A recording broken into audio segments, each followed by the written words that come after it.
nós acabamos gastando muito mais energia com a decisão acertada dos BRICS de não aceitarem a Venezuela como membro. Na verdade, ninguém foi aceito, né? Foram aceitos parceiros. Nós já explicamos muito e não queremos mais perder tempo com essa discussão inócua que só faz sucesso entre as hostes e as hordas antipetistas. Isso é desnecessário. Sobre o que realmente aconteceu de mais importante, que é um entendimento entre China e Índia, nós já falamos. Então vamos falar sobre a segunda coisa mais importante, que na verdade não aconteceu, semi-aconteceu.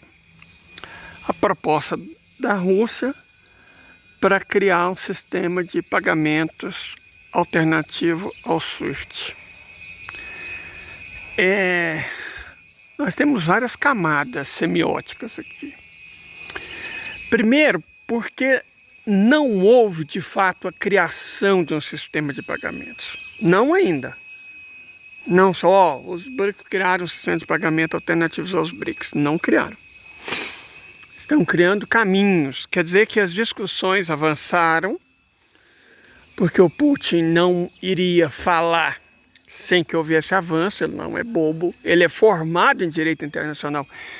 Isso é uma coisa interessantíssima, porque nós temos lideranças internacionais as mais diversas. Xi Jinping é professor universitário e engenheiro.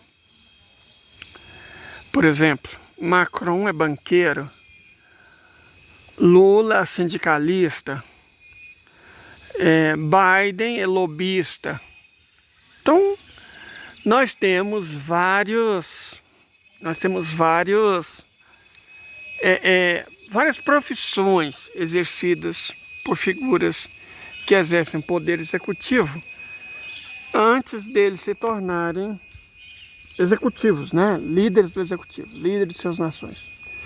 O Putin, Vladimir Vladimirovich, a Rússia abandonou o sistema Bolonha, na União Soviética não usava, e o Putin finalmente se livrou do sistema Bolonha, que é uma tragédia, né?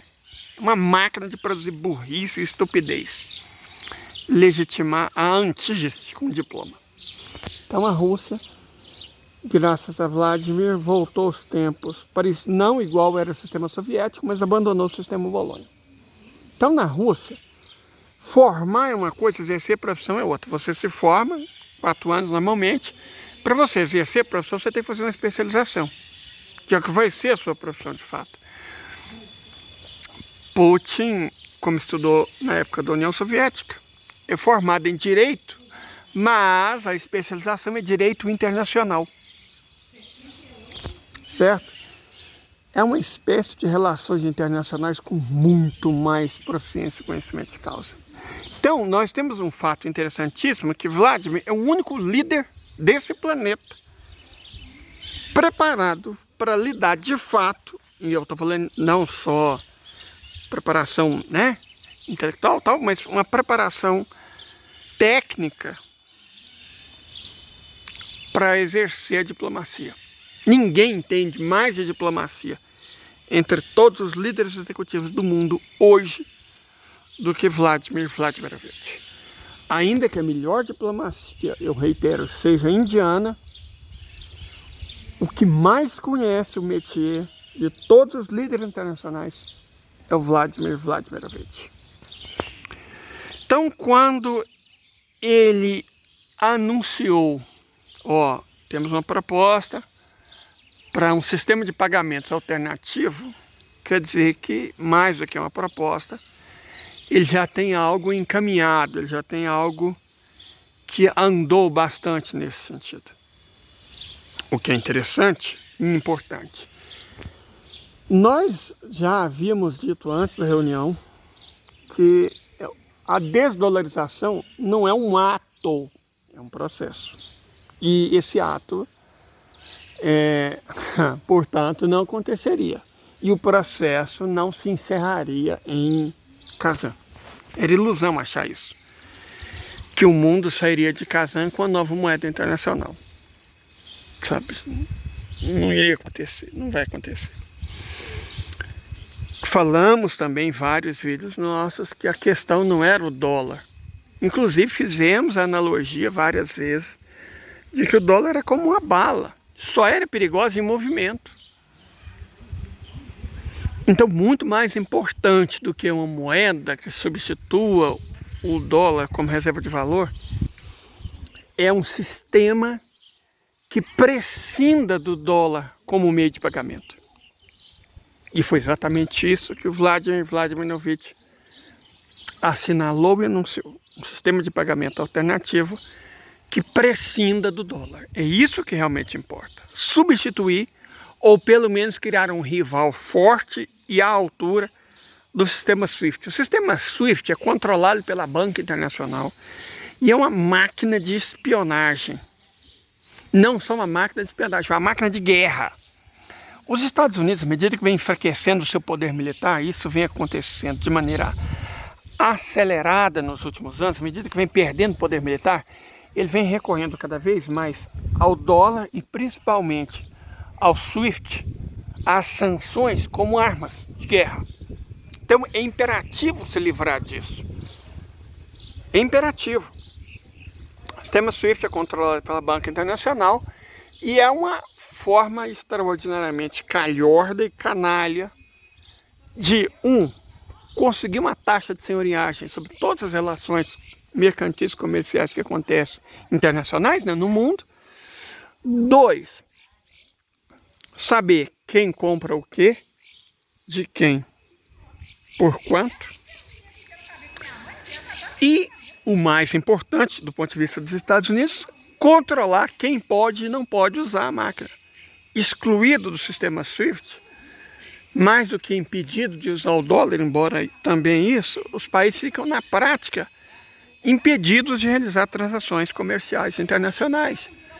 E é muito difícil fugir aos bloqueios, porque se tudo passa pelo sistema SWIFT, é muito difícil para uma empresa vender, por exemplo. Eu sou empresa, sei lá, da Turquia, quero vender para a Rússia, mas a Rússia está sancionada.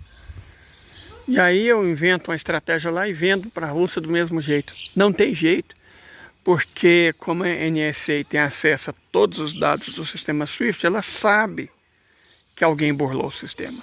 Então é muito difícil romper com essa vigilância, com esse mecanismo de punição.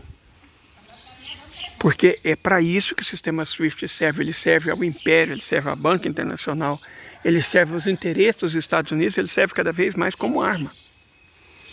Foi usada pela primeira vez, digamos assim, em larga escala contra a República Popular Democrática da Coreia, depois passou a ser usada contra o Irã, depois contra a Venezuela e por fim contra a Rússia. E aí a Rússia é uma das maiores economias do mundo. Goste-se ou não, a Rússia hoje ela é a 4ª maior economia desse planeta. E a fonte não é o Partido Comunista Cubano, não. A fonte é o Banco Mundial.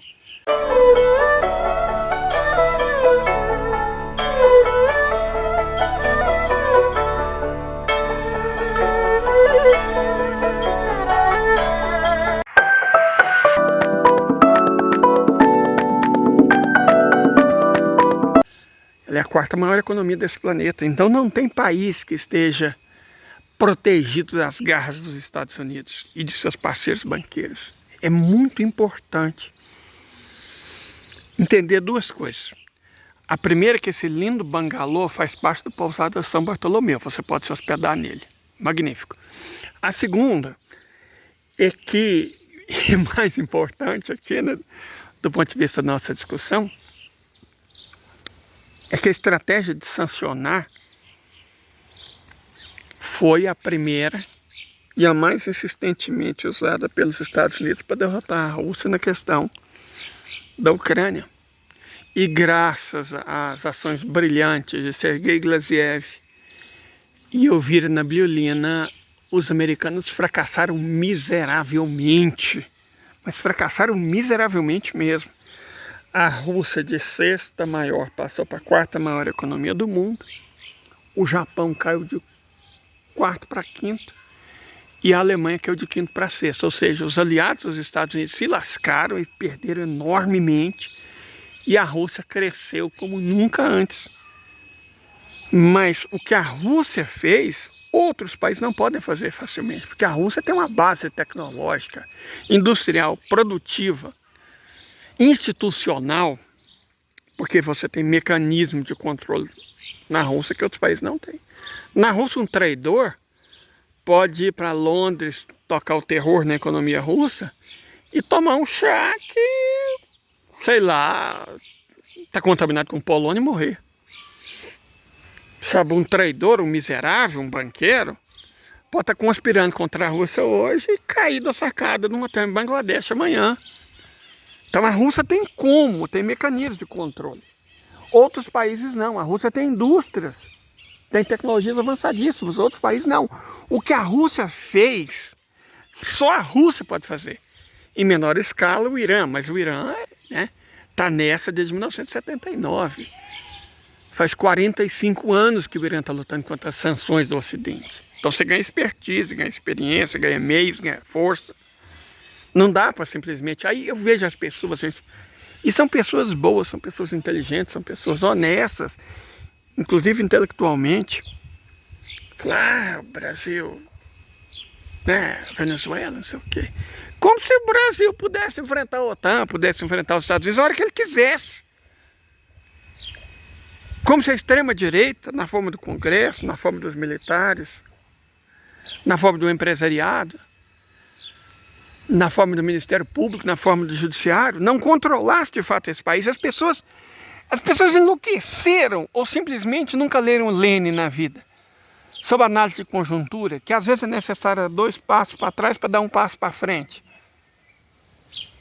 Sabe, é um mundo de fantasia que dá a impressão que o Lula tem um controle absoluto do governo brasileiro, do Estado brasileiro, e a qualquer hora ele pode fazer a revolução socialista. Oh, meu Deus, gente, melhora, de verdade. Acalma, sossega, reflete, não dá.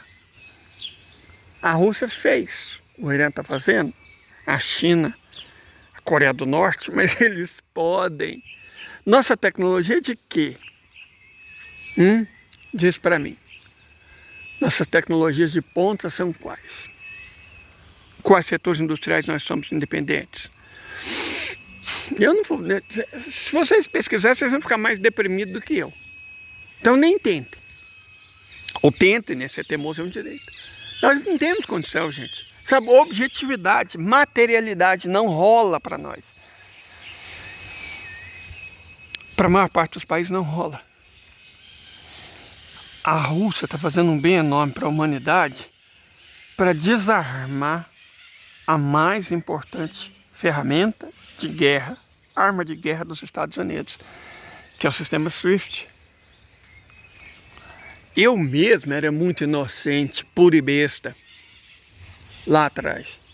Falava, não, de outubro do ano passado a março desse ano, o dólar vai ser derrotado, emerge um novo mundo. Eu acreditava nisso, porque eu sabia pouco. É o efeito do Dunning-Kruger, né? Quanto menos você sabe, mais você acha que sabe, mais você tem certezas. Só que à medida que você vai de fato se informando, você vai trocando as certezas por dúvidas. E agora, para ser honesto com vocês, eu não acredito honestamente que todo esse imbróglio, essa transformação de um mundo velho, capitalista, ocidental, unipolar, se transforme num mundo multipolar e muito mais livre, em menos de 5, 6 anos, traduzindo antes de 2030. Vai ser um processo muito mais longo, demorado, doloroso e difícil do que eu esperava. Errei feio, errei rude, foi moleque. Mas quando a gente assume que errou, a gente tem condição de acertar. Não sou fã de Sócrates. Nem um pouco. De verdade, nem um pouco. Mas nesse ponto ele está certo. Está muito correto. O primeiro passo para a gente saber qualquer coisa é admitir que não sabe. E agora, minhas anteriores certezas lá do início do canal foram substituídas com aquilo que eu estou compartilhando com vocês, dúvidas. Mestre líder agora entrega dúvidas, que eu acho inclusive mais honesto.